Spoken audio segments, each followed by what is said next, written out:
Assalamualaikum warahmatullahi wabarakatuh.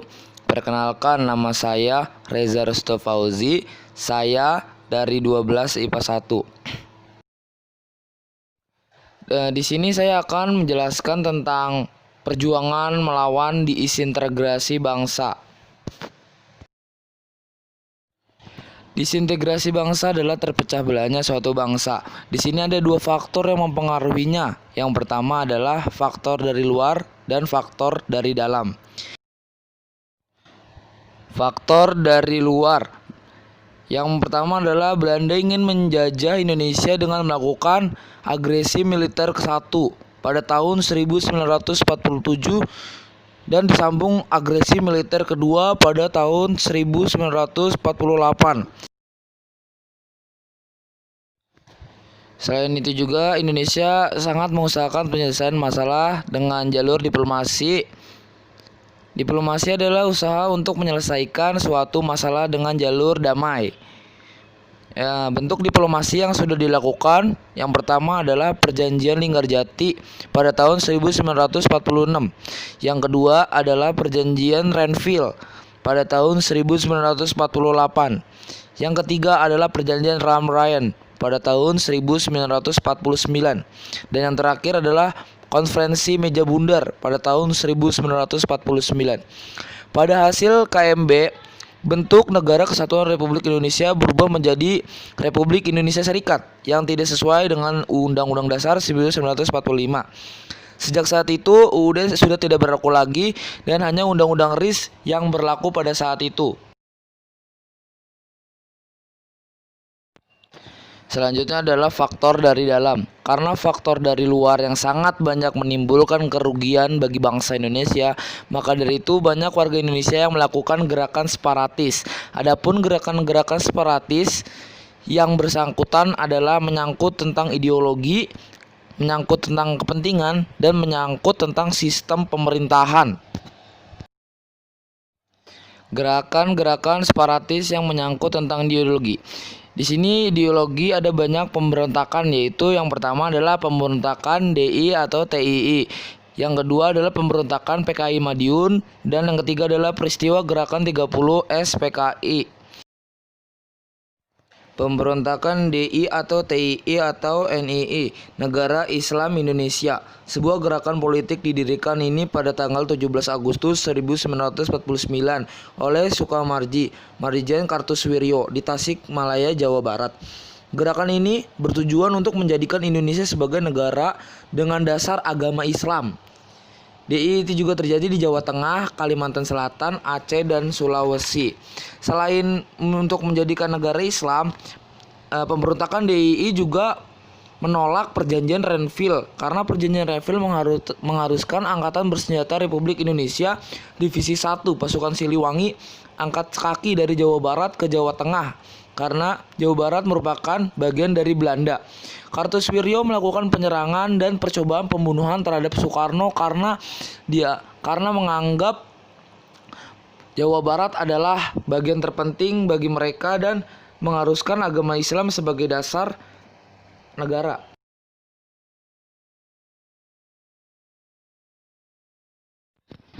Pemberontakan PKI Madiun. Pada September 1948, PKI dipegang kekuasaan oleh Musso dan Amir Syarifuddin.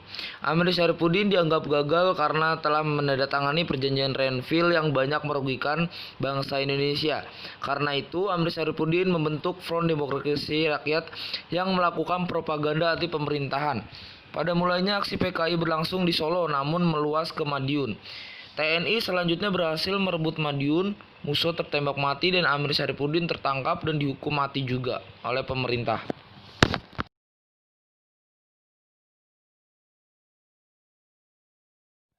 Peristiwa Gerakan 30 September.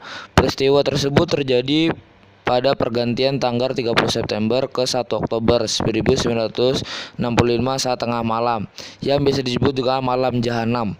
Gerakan tersebut diketahui oleh DNID dibantu oleh anggota PKI dan pasukan Cakrabirawa. Tujuannya untuk menggulingkan kudeta Soekarno dan mengubah Indonesia menjadi negara komunis. Gerakan tersebut bergerak atas perintah Letnan Kolonel Untung yang saat itu adalah Komandan Batalion 1 Cakrabirawa. Gerakan ini mengincar isu Dewan Jenderal dan perwira tinggi Angkatan Darat, yaitu 7 pahlawan revolusi, diculik dan dibawa ke lubang buaya dan dibunuh, dimasukkan ke sumur secara hidup-hidup, dan ada beberapa yang ditembak mati. Adapun 7 pahlawan revolusi yaitu adalah Jenderal TNI Ahmad Yani, Letnan Jenderal Suprapto, Letnan Jenderal MT Haryono, Letnan Jenderal S. Parman, Mayor Jenderal DI Panjaitan, Mayor Jenderal Sutoyo Siswo Miharjo, dan Kapten Pierre Tendan. Ada 7 teori yang masih membingungkan bangsa Indonesia dengan malam gerakan 30 September itu. Teori pertama adalah gerakan 30 September merupakan persoalan internal Angkatan Darat. Yang kedua adalah dalang gerakan 30 September adalah Dinas Intelijen Amerika Serikat, karena pada saat itu negara Indonesia terlalu dekat dengan komunis, maka Amerika Serikat mengirimkan intelijennya untuk merusak internal dan mengkudeta Soekarno. Yang ketiga adalah gerakan 30 September merupakan pertemuan antara kepentingan Inggris dengan Amerika Serikat. Yang keempat adalah Soekarno adalah dalang 30 September tersebut. Yang kelima adalah tidak ada pemeran tunggal atau teori chaos.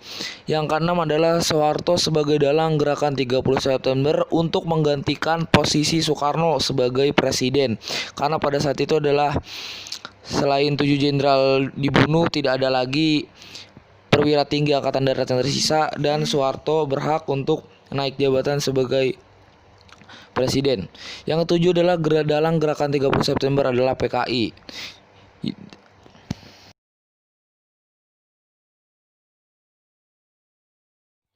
Yang kedua adalah konflik dan pergolakan yang berkaitan dengan kepentingan. A. Pemberontakan APRA. Pemberontakan APRA terjadi di Bandung pada tanggal 23 Januari 1950. Latar belakang pemberontakan APRA dipicu oleh adanya friksi APRIS antara Tentara Nasional Indonesia dan tentara pendukung federalis atau bisa disebut KNIL. B. Peristiwa Andi Ajis. Pemberontakan Andi Ajis meletus di kota Makassar pada tanggal 8 April 1950. Pemberontakan ini terjadi akibat kekecewaan para mantan serdadu KNIL. C. Pemberontakan Republik Maluku Selatan atau yang bisa disebut RMS. Pemberontakan RMS terjadi pada tanggal 25 April 1959 dipimpin oleh Chris Suomongil, mantan Jaksa Agung Negara Indonesia Timur. Pemberontakan ini terjadi akibat kekecewaan prajurit KNIL. Yang terakhir atau ketiga adalah konflik dan pergolakan yang berkaitan dengan sistem pemerintahan. A. Pemberontakan PPRI dan Permesta. Para tokoh militer dan sipil pada tanggal 9 Januari 1958 di Sumatera Barat membicarakan tentang masalah pembentukan pemerintahan baru.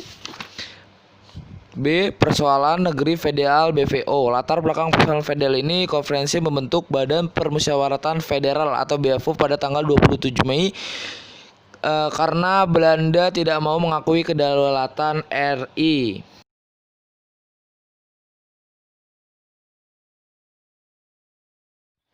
Mungkin itu saja yang dapat saya sampaikan. Kurang lebihnya mohon maaf. Wassalamualaikum warahmatullahi wabarakatuh. Bangsa yang besar adalah bangsa yang tidak pernah melupakan jasa para pahlawannya. Begitu juga jas, kata Bung Karno adalah jas merah. Jangan melupakan sejarah. Saya Reza Fauzi undur diri. Terima kasih.